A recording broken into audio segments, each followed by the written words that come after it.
K리그1 3연패를 달성한 울산 HDFC가 이번 주말 새 시즌 개막전을 치릅니다. 리그 4연패와 시즌 더블을 목표로 내세우고 있는 울산은 그러나 주전 골키퍼 선수 부상이라는 악재를 맞았습니다.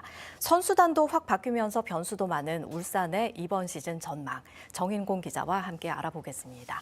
정인공 기자, 어서 오십시오. 안녕하세요.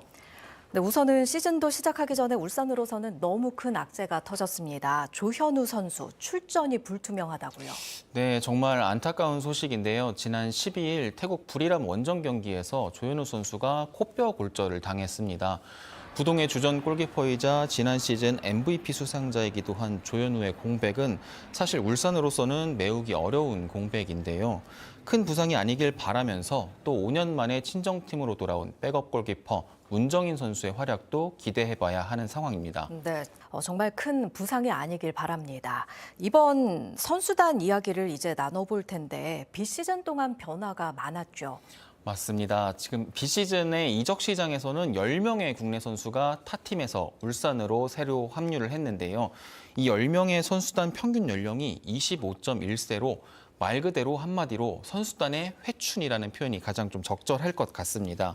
지난 시즌 울산의 최대 약점으로 지적됐던 부분이 평균 30살이 넘는 선수단 노쇠화였던 만큼 보강이라면 보강일 수 있는데 다만 좀 너무 큰 변화가 생기다 보니 선수들 간의 호흡이나 조직력에 우려가 있기는 합니다. 사실 당장 베스트 11, 그러니까 주전 선수 구성도 예측이 쉽지 않은 상황인데요. 그래도 우선 내부적으로 보면 손발이 기대 이상으로 잘 맞는다는 평가가 나오고 있습니다. 또 대대적인 보강으로 선수단 전체 규모도 36명까지 늘어서 K리그와 함께 코리아컵, 클럽 월드컵 등 국제 경기까지 많은 경기를 치르는 데는 긍정적인 요소로 보입니다. 네, 기대와 우려가 공존하는 구성일 텐데 그래도 리그 3연패를 달성한 저력이 있으니까 그 성과를 의심하지는 않겠습니다. 그래도 불안 요소는 있겠죠. 네, 아무래도 가장 큰 불안 요소는 좀 확실한 골잡이의 부재로 보입니다. 울산은 지난 시즌 우여곡절을 겪으며 영입한 야구와 광주에서 이적한 허율이 공격을 이끌어갈 것으로 보이는데요. 야구는 지난 시즌 선수단 합류 이후 이렇다 할 활약을 좀 보여주지 못했는데 이번 아시아 챔피언스 리그 엘리트 경기에서도 사실 아쉬운 모습을 보였습니다. 네. 허율 역시 울산은 장신 스트라이커로 기용하기 위해 영입했지만 지난 시즌 광주에서는 수비수인 센터백으로 기용이 되면서 사실 골잡이로서의 활약 여부에는 물음표가 붙어 있는 상황입니다.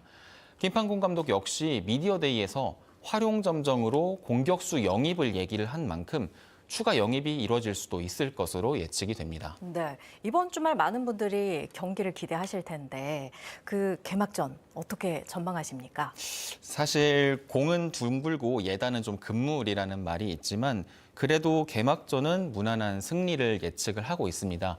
지난 시즌 홈구장을 채웠던 팬들의 함성이 가득한 문수축구 경기장에서 경기를 치른다는 점이 좀 가장 유리한 요소이고요. 또 아무리 선수단 면면이 바뀌고 불안 요소가 있다고 해도 상대팀이 이제 막 2부 리그에서 승격한 FC 안양이기 때문에 사실 울산이 방심만 하지 않는다면 승점 3점을 확보를 하고 새로운 시즌을 시작할 수 있을 것으로 기대하고 있습니다. 네, 정 기자께서도 현장에서 직접 취재하시는 거죠? 네, 물론입니다. 이번 개막전을 시작으로 정말 긴 여정에 오르는 울산의 소식 가장 빠르고 정확하게 팬들께 전해드리도록 하겠습니다. 네, 정인곤 기자 수고하셨습니다. 감사합니다.